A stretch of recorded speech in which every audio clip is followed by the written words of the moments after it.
నమస్తే మామ, నేను మీ నెల్లూరు పెద్దారెడ్డి. ఈరోజు మన హరిహర శ్రీనివాస మెన్స్ పీజీలో ఫిష్ కర్రీ చేస్తున్నాం. సో మన హాస్టల్ ఫ్రెండ్స్ అందరూ కూడా నెల్లూరు పెద్దారెడ్డి స్టైల్లో అయితే ఈరోజు ఫిష్ కర్రీ చేసి ఇచ్చమని చెప్పి అడిగారు. సో సరే, వాళ్ళ కోరిక మేరకు మనం అయితే యాక్షన్లో దిగేసాము. ఫిష్ తెచ్చాక మనకైతే ఫిష్తో పాటు ఫిష్ ఎగ్స్ కూడా ఇచ్చారు.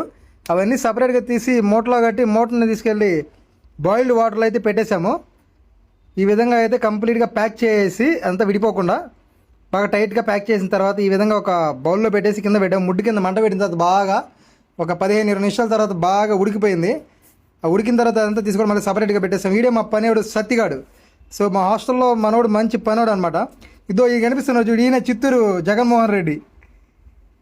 ఇదిగో మా ఓనర్ కూడా వచ్చేసింది. సో అందరూ కూడా ఏంటంటే జనాలందరూ కూడా నెల్లూరు పెద్దారెడ్డి స్టైల్లో చేపల పులుసు చేసినాక తినడానికి కోసం అందరూ వెయిటింగ్లో ఉన్నాడు. ఈరోజు ఈయనే మనకి చెఫ్. నెల్లూరు పెద్దారెడ్డి చేపల పులుసు చేసేదానికి the master chef mister Ajay. అంత మామూలుగా నెల్లూరు పెద్దారెడ్డి కూడా వచ్చేసాడు పెద్ద గంట తీసుకొని. ఈ విధంగా ఒక ఉల్లిపాయలు ఇవన్నీ కట్ చేసిన తర్వాత మొత్తం అన్నీ కావాల్సినటువంటి ఇంగ్రీడియంట్స్ అన్నీ కట్ చేసి అన్నీ మనం ఏంటంటే ఫ్రై చేస్తున్నాం. సో కొంచెం ఆయిల్ వేసి దాంట్లో ఆనియన్స్ ఇవన్నీ మనం మిక్స్ చేశాక చేపల కూర బాగా ఎర్రగా ఉండడం కోసం కారం అయితే గట్టి కలిపేశాడు. ఇవన్నీ కలిపిన తర్వాత మనోడైతే కాసేపు అలాగే పక్కన పెట్టేసి ఇవన్నీ బాగా కలుపుతూ ఉన్నాడు, అన్ని ముక్కలన్నీ బాగా మిక్సింగ్ అవ్వడం కోసం. సో ఈ విధంగా కాసేపు మొత్తం మిక్స్ చేసిన తర్వాత సైడ్కి అయితే పెట్టేశాను దీన్ని.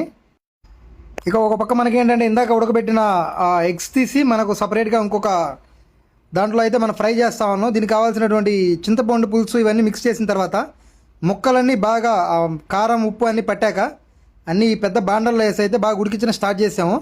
సో మనోడైతే బాగా మిక్స్ అవ్వడం కోసం ముక్కలకి బాగా ఉప్పు కారం పట్టడం కోసం అయితే బాగా వాటిని అయితే మొత్తం ఇది ఫుల్గా ముక్కలన్నీ కలిపేసి దానికి కావాల్సినటువంటి టేస్ట్ కోసం అన్ని రకరకాల పౌడర్లని కలిపేశాడు. ఇంకా ఏదో మసాలా పొడి ఏదో రకరకాల మసాలాలు అయితే కలిపేస్తున్నాడు. ఇదో మీకు చెప్పింది ఇదే ఇందాక ఎగ్ ఫ్రై. ఈ విధంగా కాసేపు బాగా ఉడికించిన తర్వాత ముక్క తీసి తింటే ఉంటుంది రాజా. అప్పుడే మన హాస్టల్ పిల్లగాళ్ళందరూ కూడా ప్లేట్లు తీసుకొని వచ్చేసారు. బాగా ఉడికించిన తర్వాత అయితే మనం ఇక సర్వ్ చేయడం స్టార్ట్ చేసాము. అప్పుడప్పుడు మన హాస్టల్లో ఈ విధంగా అయితే మనం మన హాస్టల్ పిల్లకాయలందరికీ స్పెషల్గా మన నెల్లూరు పెద్దారెడ్డి చేపల పులుసు అయితే చేసి పెడతా ఉంటాము. సో పిల్లలందరూ కూడా వరుసగా కూర్చొని ఇక వాళ్ళ ఇష్ట ప్రకారం కుమ్మేస్తూ ఉన్నారు.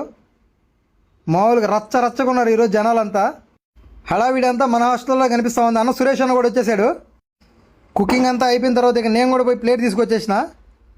ఇక మనం కూడా టేస్ట్ ఎలా ఉందో చూడాలి కదా. వీళ్ళందరికీ సర్వ్ చేసిన తర్వాత మనం కూడా యాక్షన్లో దిగిపోయాం. చేపల కూరలో వేసిన మామిడికాయ ముట్టు తింటే ఉంటుంది అవయా, పొల్లగా ఉంటుంది. సరే అవయా, వచ్చే వీడియోలో మళ్ళీ కలుద్దాం. మరిన్ని లేటెస్ట్ అప్డేటెడ్ వీడియోస్ కోసం నెల్లూరు పెద్దారెడ్డి ఛానల్ ఇప్పుడే ఫాలో చేయండి. Thank you.